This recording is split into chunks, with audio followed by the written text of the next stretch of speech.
राधे कृष्ण दोस्तों। कार्तिक मास भगवान विष्णु और माता लक्ष्मी को प्रसन्न करने का सबसे शुभ समय माना जाता है। इस मास में सुबह सुबह स्नान करके भगवान विष्णु और भगवान श्री कृष्ण की विधि पूर्वक पूजा करने का विशेष महत्व है। तुलसी पूजा और दीपदान करने से भी घर में सकारात्मक ऊर्जा और शांति का वातावरण बना रहता है। स्वागत है, मैं भावनी मिश्रा आप सभी के सुखी और स्वस्थ जीवन की कामना करती हूँ और मेरे चैनल पर आपको कार्तिक मास कथा के सभी अध्याय मिलेंगे। आज हम सुनेंगे कार्तिक मास कथा कार्तिक महात्म्य का अध्याय 10। अध्याय 10 सुनने से पहले हम कार्तिक मास में सुनी जाने वाली बहुत ही प्रचलित और पौराणिक कथा सुनेंगे, जो कि कार्तिक मास में सुनना बहुत ही अनिवार्य होता है। उसके बाद हम अध्याय 10 का श्रवण करेंगे। कार्तिक के महीने में माँ तुलसी की पूजा अर्चना करने का भी विशेष महत्व है। यह मास अपने आप में आध्यात्मिक ऊर्जा का खजाना है, जो भक्तों को जीवन में सुख, शांति और समृद्धि प्रदान करता है।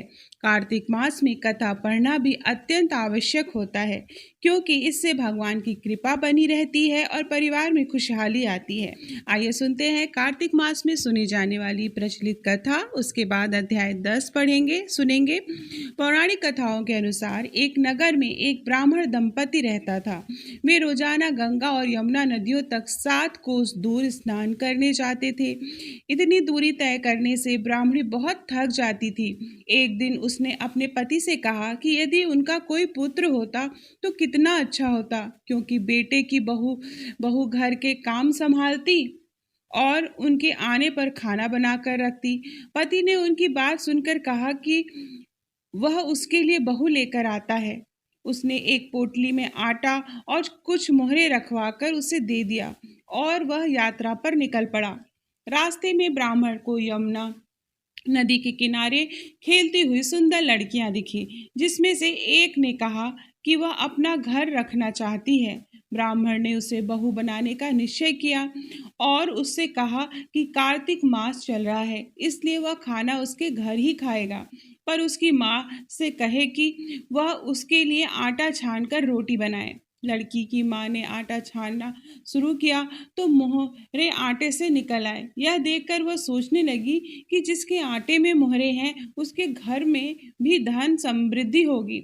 इसके बाद ब्राह्मण ने उस लड़की से शादी कर घर ले आया।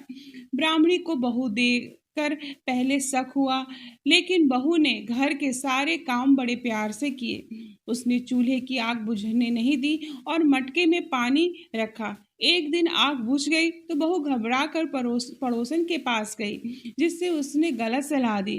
पड़ोसन के कहने पर बहू ने सास ससुर का आदर न किया और घर का कामकाज भी ठीक से नहीं किया। तब सास ससुर ने उससे नाराज होकर 7 कोठों की चाबी मांग ली। जब बहू ने कोठे खोले तो वहां अन्न, धन और बर्तन भरे हुए मिले। साथ ही शिव जी, पार्वती माता, गणेश जी, लक्ष्मी माता, तुलसी, गंगा, यमुना और कई देवी देवता विराजमान थे। एक लड़का चंदन की चौकी पर माला जप रहा था। बहू ने उससे पूछा तो वह बोला कि वह उसका पति है और उसे दरवाजा तभी खोलना जब उसके माता पिता आए। बहू ने उसे सम्मान और सत्कार दिया। सास ने बहू से कहा कि गंगा यमुना घर पर नहीं बहती, तो बहू ने 7वें कोठे का दरवाजा खोला और उन्हें वहां देवताओं, पवित्र तुलसी और बहती गंगा यमुना के दर्शन कराए। माँ ने बेटे को पहचानने के लिए एक कठिन परीक्षा की, जिसमें बेटे ने पूरी ईमानदारी से निभाई। यह देखकर दोनों सास ससुर बहुत खुश हुए। यह कथा कार्तिक मास की महत्ता बताती है कि किस प्रकार सच्चे मन से की गई पूजा, कथा और भक्ति से भगवान प्रसन्न होते हैं। कार्तिक देव की कृपा घर में बनी रहती है, सुख, शांति, समृद्धि बनी रहती है। कार्तिक मास में इस कथा का पाठ करने से भगवान की विशेष कृपा बनी रहती है। अब हम सुनेंगे कार्तिक मास कथा का अध्याय 10। तो चलिए प्रेम से बोलेंगे, ओम नमो भगवते वासुदेवाय। राजा पृथ्वी बोले, हे ऋषि श्रेष्ठ नारद जी, आपको प्रणाम है। कृपया अब यह बताने की कृपा कीजिए कि जब भगवान शंकर ने अपने मस्तक के तेज को क्षीर सागर में डाला तो उस समय क्या हुआ? नारद जी बोले, हे राजन, जब भगवान शंकर ने अपना वह तेज क्षीर सागर में डाल दिया तो उस समय वह शीघ्र ही बालक होकर सागर के संगम पर बैठकर संसार को भय देने वाला रुदन करने लगा। उसके रुदन से संपूर्ण जगत व्याकुल हो उठा, लोकपाल भी व्याकुल हो गए, चराचर चलायमान हो गया। शंकर सुवन के रुदन से संपूर्ण ब्रह्मांड व्याकुल हो गया। यह देखकर सभी देवता और ऋषिमुनि व्याकुल होकर ब्रह्मा जी की शरण में गए और उन्हें प्रणाम कर उनकी स्तुति करने लगे। उन सभी ने ब्रह्मा जी से कहा, हे पितामह, यह 3 बहुत ही विकट परिस्थितियां उत्पन्न हो गई हैं। हे महायोगिन, इनको नष्ट कीजिए। देवताओं के मुख से इस प्रकार सुनकर ब्रह्मा जी सत्यलोक से उतरकर उस बालक को देखने के लिए सागर तट पर आए। सागर ने ब्रह्मा जी को आता देखकर उन्हें प्रणाम किया और बालक को उठाकर उनकी गोद में दे दिया। आश्चर्यचकित होते हुए ब्रह्मा जी ने पूछा, हे सागर, यह बालक किसका है? शीघ्रता पूर्वक कहो। सागर विनम्रता पूर्वक बोला, प्रभु, यह तो मुझे ज्ञात नहीं है, परंतु मैं इतना अवश्य जानता हूँ कि यह गंगा सागर के संगम पर प्रकट हुआ है। इसलिए हे जगत गुरु, आप इस बालक का जात कर्म आदि संस्कार कर इसको जातक फल बताइए। नारद जी राजा पृथु से बोले, सागर ब्रह्मा जी के गले में हाथ डालकर बार बार उनका आकर्षण कर रहा था। फिर तो उसने ब्रह्मा जी का गला इतनी जोर से पकड़ा कि उससे पीड़ित होकर ब्रह्मा जी की आंखों से अश्रु टपकने लगे। ब्रह्मा जी ने अपने दोनों हाथों का जोर लगाकर किसी प्रकार सागर से अपना गला छुड़वाया और सागर से कहा, हे सागर, सुनो, मैं तुम्हारे इस पुत्र का जातक फल कहता हूँ। मेरे नेत्र से जो यह जल निकला है, इस कारण इसका नाम जलंधर होगा। उत्पन्न होते ही यह तरुणावस्था को प्राप्त हो गया है, इसलिए यह सब शास्त्रों का परगामी, महापराक्रमी, महावीर, बलशाली, महायोद्धा और रण में विजय प्राप्त करने वाला होगा। यह बालक सभी दैत्यों का अधिपति होगा। यह किसी से भी पराजित न होने वाला तथा भगवान विष्णु को भी जीतने वाला होगा। भगवान शंकर को छोड़कर यह सबसे अवध्य होगा। जहाँ से इसकी उत्पत्ति हुई है यह वहीं जाएगा। इसकी पत्नी बड़ी पतिव्रता, सौभाग्यशालिनी, सर्वांग सुंदरी, परम मनोहर, मधुरवाणी बोलने वाली तथा शीलवान होगी। सागर से इस प्रकार कहकर ब्रह्मा जी ने शुक्राचार्य को बुलवाया और उनके हाथों से बालक का राज्याभिषेक कराकर स्वयं अंतर्धान हो गए। बालक को देखकर सागर की प्रसन्नता की सीमा न रही। वह हर्षित मन से घर आ गया। फिर सागर ने उस बालक का लालन पालन कर उसे पुष्ट किया। फिर कमलेनी नामक असुर को बुलाकर वृंदा नामक कन्या से विधि पूर्वक उसका विवाह करा दिया। उस विवाह से बहुत बड़ा उत्सव मनाया गया। श्री शुक्राचार्य के प्रभाव से पत्नी सहित जलंधर दैत्यों का राजा हो गया। इस प्रकार कार्तिक मास कथा का अध्याय 10 समाप्त होता है। चलिए प्रेम से बोलेंगे, ओम नमो भगवते वासुदेवाय। अब हम पढ़ेंगे तुलसी चालीसा और तुलसी माँ की आरती। अथ श्री तुलसी चालीसा। जय जय तुलसी भगवती सत्यवती सुखदानी, नमो नमो हरिप्रियसी श्री वृंदा गुण खानी। जय नंदिनी जय पूजिता विश्व पावनी देवी, जयति पुष्य सारा सुरभि हरि जीवनी सुर सेवी। श्री हरि शीस विराजिनी देहु अमरवर अम्बे, जनहित दे वृंदावनी अब जन करहूँ विलंब। धन्य धन्य श्री तुलसी माता, महिमा अगम सदा श्रुति गाता। हरि के प्राणुल से तुम प्यारी, हरि हेतु कीन्हो तप भारी। जब प्रसन्न है दर्शन दीन्हो, जब कर जोरी विनय हम कीन्हो। हे भगवंत कंत महो, दीन जानी जाने छोड़ो। सुनी लक्ष्मी तुलसी की बानी, दीन्हो श्राप क्रोध उर्ब आनी। अस आयोग वर मांगन हारी, होई है विपट तुम जड़ तनुधारी। सुनि तुलसी श्रेयो तेहि ठामा, करो वास तनु नीचन धामा। दियो वचन हरि तब तत्काला, सुनहु समुख जनि हो विहाला। समय पारि है हौ पति तोरा पूजो आस वचन सत मोरा। तब गोकुल मह गोप सुदामा तासु भाई भई तुलसी तू वामा। कृष्ण रास लीला के माही राधे चाक्यो प्रेम लखिनाही। दियो श्राप तुलसी तत्काला नर लोकहि तुम जन्महु बाला। भयो गोप वह दानव राजा शंख चूड़ नामक सिर ताजा। तुलसी भई तासुकी नारी परम सती गुण रूप अगारी।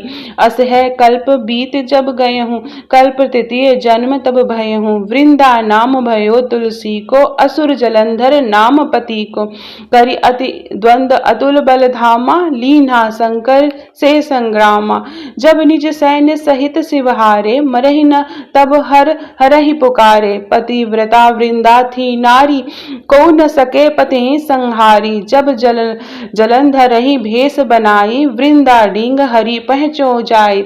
शिव हित लही करी कपट प्रसंगा कियो सतित्व धर्म तेहि भंगा। भयो जलंधर कर संहारा सुनि वृंदा उर शोक अपारा। तिहि क्षण दियो कपट हरिटारी लखि वृंदा दुख गिरा उचारी।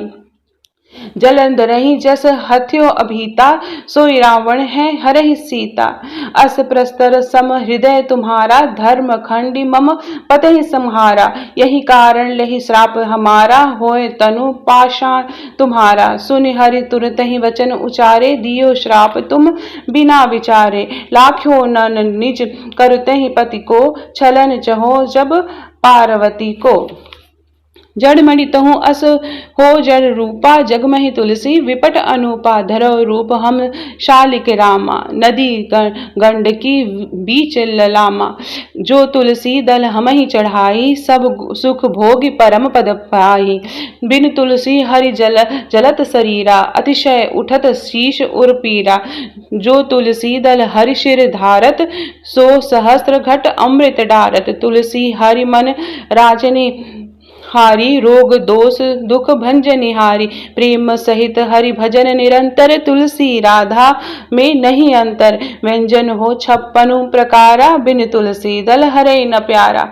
सकल तीर्थ तुलसी तरु छारी लहत मुक्ति जन संशय नाही। कवि सुंदर इक हरि गुण गावत तुलसी निकट सहस गुण पावत।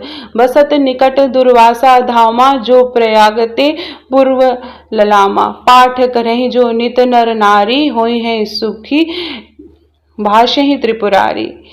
तुलसी चालीसा पढ़हि तुलसी तक गृहधारी। दीप दान करि पुत्र फल पावहि बांध्यो नारी। सकल दुख दारिद्र हरि हरि है परम प्रसन्न। अतिशय धन जन लाहसी गृह बसहि पुरा अन्न। तहि लहि अधिमत फल जगत महे लहि पूर्ण सब काम। जय दल अर्पहि तुलसी तह सहस बसहि हरिधाम। तुलसी महिमा नाम लख हलसी सुत सुख राम। मानस चालीसा रच्यो जगमह तुलसी धाम। इति से तुलसी चालीसा समाप्तम। तो प्रेम से बोलिए तुलसी मैया की जय। अब तुलसी माता की हम आरती पढ़ेंगे। आरती वृंदा तुलसी की प्राण की प्यारी प्रभु जी की। कंचन थार कपूर की बाती करत प्रकाश हृदय दिन राती। देखी लक्ष्मी हूँ दौड़ी आती नित नव होती आरती घी की। जो उन्नति नित चहे सुमति मति तुलसी भजहि कहीं कमलापति। आरती वृंदा तुलसी की प्राण की प्यारी प्रभु जी की। तुलसी दल बिनुज नहीं लगे अति मैं और मिठाइयों फीकी। हे भगवती सती भय भंजनी तुलसी पाप ताप मद गंजनी। आरती वृंदा तुलसी की प्राण की प्यारी प्रभु जी की। नित नूतन मानस मनरंजनी हरि की परम प्रिया अतिनी की। प्रेम होत जह तुलसी माही भूलहि तह यमदूत न जाहि। सुंदर दास रहत अगनाही भजति मिटह भव जलनी जी की आरती वृंदा तुलसी जी के प्राण की प्यारी प्रभु जी की आरती वृंदा तुलसी जी की प्राण की प्यारी प्रभु जी की।